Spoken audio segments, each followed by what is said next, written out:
गिरीश जी, सी Venugopal Congress party के जो राष्ट्रीय नेता हैं वो महाराष्ट्र पहुंचे। उन्होंने कहा है कि महाविकास अघाड़ी की सरकार बनने जा रही है और भारी बहुमत से सरकार बनने जा रही है। सबसे पहले इस पर क्या रिएक्शन देंगे? देखिए, संभवतः कांग्रेस के सारे नेता ये झूठ के प्रचार में और झूठ फैलाने में उनका ज्यादा विश्वास है। वो मुगालते में न रहें। राज्य में महायुति की सरकार फिर से स्थापित होगी। महायुति के सरकार ने 2.5 साल मिले हुए इस दौरान जितना काम किया है, उस काम को देखते हुए भारतीय जनता पार्टी के अंतर्गत की महायुति फिर से सरकार में आएगी। हम 170 से 180 सीटें मित्र दलों के साथ जीत रहे हैं और यहाँ पर आप देखेंगे कि 23 तारीख को जब पहला रिजल्ट खुलेगा तो धड़ाधड़ ये निश्चित रूप से हमारे महायुति के उम्मीदवारों के विजय का संदेश लेकर आएगा। तो उद्धव ठाकरे ने भी एक बड़ा हमला किया बीजेपी पर और कहा कि जो हमारा हिंदुत्व है शिवसेना यूनिटी का, वो लोगों के घरों में चूल्हे जलाता है, लेकिन बीजेपी का जो हिंदुत्व है वो लोगों का घर जलाकर राख करता है। बहुत बड़ा स्टेटमेंट दिया उद्धव ठाकरे। किस हिंदुत्व की बात कर रहे हैं उद्धव जी? मैं माननीय उद्धव जी से सवाल करता हूं, क्या अपने पिता के नक्शे कदम पर वो चल रहे हैं? जिस विषय को लेकर, जिस विचारों को लेकर शिवसेना का निर्माण हुआ, क्या वो विचार उन्होंने छोड़ दिए हैं? क्या कांग्रेस की गोदी में जाकर एक बच्चे जैसे बैठे हैं? क्या वो कुछ विशेष वर्ग के चरण पकड़कर अपने राजनीतिक जीवन को सफल बनाना चाहते हैं? क्या इस राज्य के अंदर और देश में जो एक हवा चली है, एक विरोधी सारे विचारों की, क्या उसके साथ जाना चाहते हैं उद्धव जी? किस हिंदुत्व की बात कर रहे हैं? क्या हमारे इसमें भूखमरी में कोई मरे? क्या हमारे इसमें चूल्हे नहीं जल रहे हैं लोगों के? आज सारी योजनाएं अंत्योदय की ये माननीय नरेंद्र जी मोदी ने जो शुरू की है, ये जनसंघ से लेकर भारतीय जनता पार्टी का अपना एजेंडा है और हमारा एजेंडा है अंत्योदय का, हमारा एजेंडा है एकात्म मानव दर्शन का, हमारा एजेंडा है अंतिम छोर के व्यक्ति को विकास की धारा में लाना। जितनी योजनाएं, केवल योजनाएं बनाई नहीं, तो हमने योजनाओं को जनता तक पहुंचाया। हमने बिचौलिए समाप्त किए, हमने बीच के दलालों को समाप्त किया, जो कांग्रेस के बड़े बड़े लोग बैठे थे उनको समाप्त किया और विकास का एक एक पैसा लोगों तक पहुंचाया। तब तो लोगों का विश्वास है। तीसरी बार केंद्र में सरकार बैठ रही। अभी हरियाणा की स्थिति क्या थी? सारे पंडित, राजनीतिक, सारे आलोचक, जितने विश्लेषक सारे कह रहे थे कांग्रेस की सरकार बनेगी, भाजपा की सरकार नहीं बनेगी। क्या हमने तीसरी बार हमारी सरकार वहां नहीं बनाई? किसने बनाई सरकार? कौन वोट देने गया?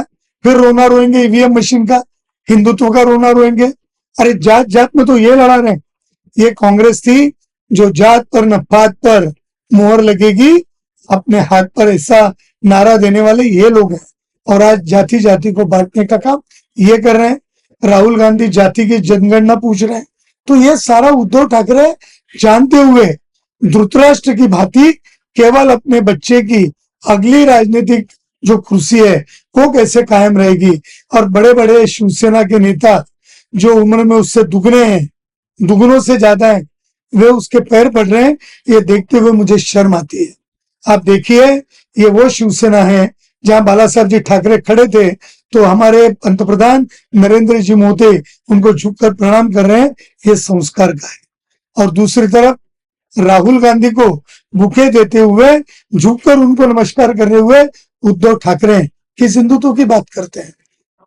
ठाकरे ने अपने आप को एक कांग्रेस के लिए बेच दिया है, विचारों को छोड़ दिया है।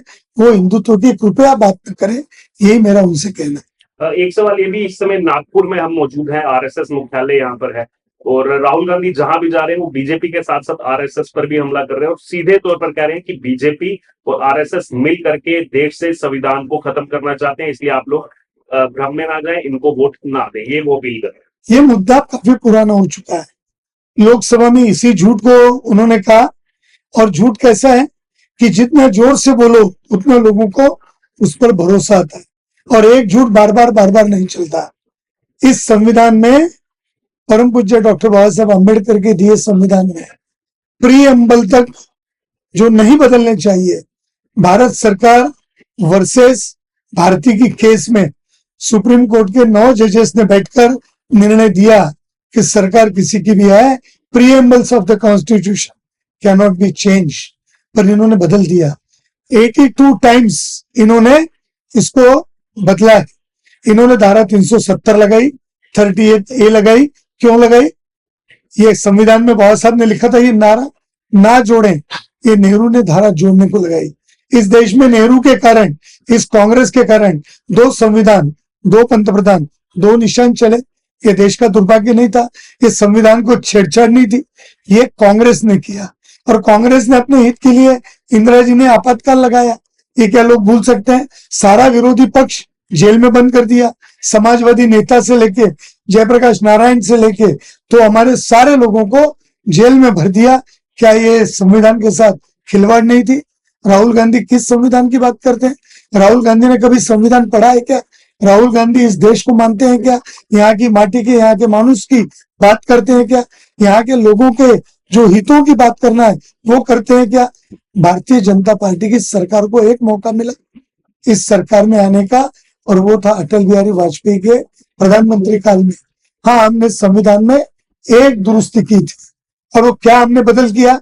हमने बदल नहीं किया, हमने बदल को दुरुस्ती की कि जो आरक्षण की मदद दलितों के, अनुसूचित जाति के, नौकरियों के आरक्षण की मोहलत जो बढ़ानी थी, उसकी मियाद खत्म हो गई थी, वो प्रस्ताव को लाना था।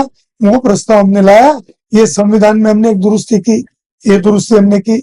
हमने 370 हटाया, ये दुरुस्ती की, ये अखंड भारत की कल्पना को लेकर।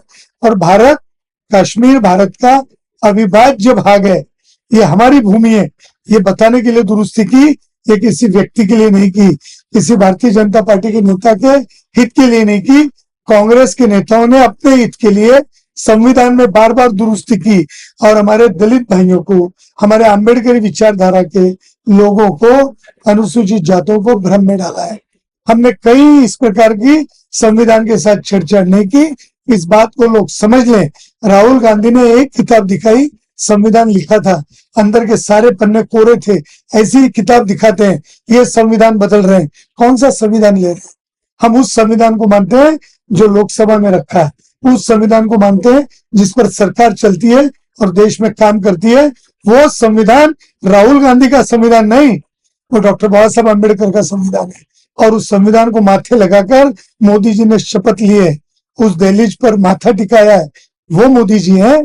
तो हमने कभी न संविधान में छेड़छाड़ की और न करेंगे।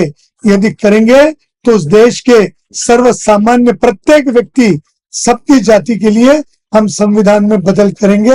हमने नागरिक कायदा भी किया, तो वो हमने दुरुस्ती की, तो हमने संविधान के अंदर इस देश में उन लोगों को अधिकार दिलाने के लिए वो बिल मंजूर किया, जो बिल इस देश में, हमारे पाकिस्तान में, बांग्लादेश में, रंगून में और अन्य हमारे आसपास के पड़ोसी राष्ट्रों में रहने वाले जो हमारे देश के मूल लोग हैं, जो हिंदू हैं, जो दलित हैं, जो जैन हैं, जो क्रिश्चियन हैं, जो पारसी हैं, जो बोरा समाज है, इन सारे लोगों ने यदि भारत में आने का विचार किया और यहाँ वो रहते होंगे, उनको नागरिकत्व देने के लिए हमने निश्चित रूप से संविधान में सुधार किया।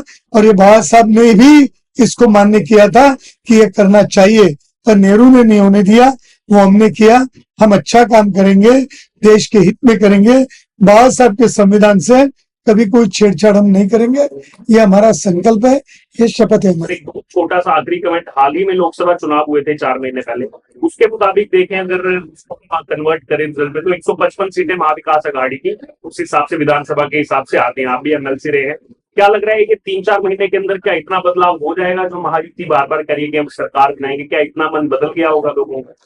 देखिए, ऐसा है कि सरकार बदलने के बाद इस शिंदे सरकार ने, देवेंद्र जी ने, अजित दादा ने जो निर्णय किए, वो साधारण सारे लोगों को भाने वाले निर्णय, जो जनहित में निर्णय किए, जो विकास का एक बड़ा काम किया, उस काम के आधार पर हम निश्चित कह सकते हैं। और लोगों के जो आंखों के सामने एक पर्दा था, विशेष रूप से हमारे अनुसूचित जाति के लोगों को जो भ्रम में डाला गया था, वो सारा विषय अब करीब करीब उनको समझ गया है कि कांग्रेस ने झूठ पसराया, आघाड़ी में झूठ है। हमारा सारा निर्णय हमने जनता के हित में किया और सरकार का 2.5 साल का काम लोगों ने देखा है। महिलाओं के लिए देखा है, महिलाओं की सुरक्षा के लिए देखा है। हमने देखा है कि यहाँ पर किसानों के लिए जो किया है और जो करने वाले हैं, क्योंकि मैनिफेस्टो बोलता है और मैनिफेस्टो के आधार पर हमने काम किए हैं और इस कारण पर हम कह सकते हैं कि वो विषय समाप्त हो गया है, वो धार अब आगे बढ़ गई है। अब निश्चित रूप से महायुति की सरकार बनने जा रही है, सकारात्मकता है लोगों में और लाडली बहन ने तो लोगों को मन को छू लिया है। मैं कह सकता हूं कि लाडली बहन इसके आधार पर ही मध्य प्रदेश के बाद कांग्रेस ने तेलंगाना में कहा कि हम गृह लक्ष्मी योजना चालू कर रहे हैं, आज तक चालू नहीं की। आज 2 साल उसकी सरकार को वहां हो रहे हैं। उन्होंने कर्नाटक में कहा था हम महालक्ष्मी योजना चालू कर रहे हैं, नहीं की और इसके कारण वहां के लोगों को भी रोष इस कांग्रेस सरकार के बारे में। हमने कभी नहीं कहा कि हम लाडली योजना लाएंगे, हमने लाई और लाई नहीं तो हमने लोगों को इसका लाभ भी पहुंचाया। हमारी बहनाओं को उनके खाते में सीधे इसका लाभ हुआ है और इससे घबरा कर अब कांग्रेस कह रही है कि हम 3,000 रुपए देंगे। मैं पूछना चाहता हूं, जब तुम्हारी सरकार ही नहीं आएगी तो तुम कहां से दोगे? ये खटाखट बोल के राहुल गांधी ने लोकसभा में वोट तो लिए पर उनको भी मालूम था सरकार नहीं आएगी। इतने होने के बाद भी उनकी सरकार नहीं आई, इस राज्य में भी सरकार नहीं आएगी तो वो 3,000 तो दे ही नहीं पाएंगे। उनके पास कोई योजना ही नहीं। उन्होंने पहले हिमाचल में, कर्नाटक में, तेलंगाना में वहां की माताओं को, बहनों को ये लाभ देना चाहिए। ऐसे आपके माध्यम से, आपके द्वारा मैं कांग्रेस को आह्वान करता हूं, पहले वहां शुरू करो, तब उन पर भरोसा होगा। अभी तो हम पर भरोसा है और हम अच्छा काम करेंगे। हमारी सरकार 100% यहाँ 170 से ज्यादा सीटों में साथ चुन के आएगी। नागपुर की जनता को क्या मैसेज देना चाहेंगे आप? देखिए, निर्भय होकर मतदान करिए, अपने मतों का अच्छा प्रयोग करें, सुबह से लेकर मतदान के लिए निकले, लोगों को समझाएं। भारतीय जनता पार्टी ने जो अपना एक वचननामा, संकल्प पत्र, मैनिफेस्टो दिया उसको पढ़ लें। ये यूट्यूब पर भी अवेलेबल है, गूगल पर भी अवेलेबल है, सारे आपके .com पर ये अवेलेबल है।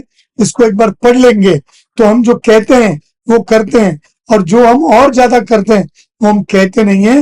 ये हमारे बारे में विश्वास है। आपने देवेंद्र जी का काम देखा है, आपने कांग्रेस का देखा। पिछले बार उद्धव की सरकार में हमारा जो बजट था नागपुर जिले का, ये 350 करोड़ से जो 800 करोड़ तक पहुंचा है देवेंद्र जी और चंद्रशेखर जी बावनकुले ने, उसको नितिन राउत पालक मंत्री ने पुनः 400 करोड़ पर लाकर रखा। तो ये नागपुर और नागपुर जिले के साथ धोखा किया, हमारे विकास का पैसा रोका, कई पैसा योजनाओं का वापस गया। मैं विधायक था, कोरोना में इन्होंने कुछ काम नहीं किया, इन्होंने कोई जनता के साथ मदद नहीं की। ऊर्जा मंत्री नितिन राउत पालक मंत्री थे, कहा मैं बिजली के बिलों में माफी दूंगा, नहीं दी, आज तक नहीं मिली। हमने आंदोलन किए, हमने केसेस करे, हम पर डाली, पर ये लोगों को राहत नहीं दे सके। तो जो बोलते हैं करेंगे वो करते नहीं है। हम जो बोलते हैं कि ये होगा कि नहीं मालूम नहीं, वो भी करने का हम प्रामाणिक प्रयास करते। हम पर भरोसा करें, मतदान करें और सारा नागपुर से नितिन जी के, देवेंद्र जी के हाथ नागपुर और नागपुर जिले से और विदर्भ से हम मजबूत करें, यही हमारा निवेदन आपसे रहेगा। बहुत बहुत धन्यवाद।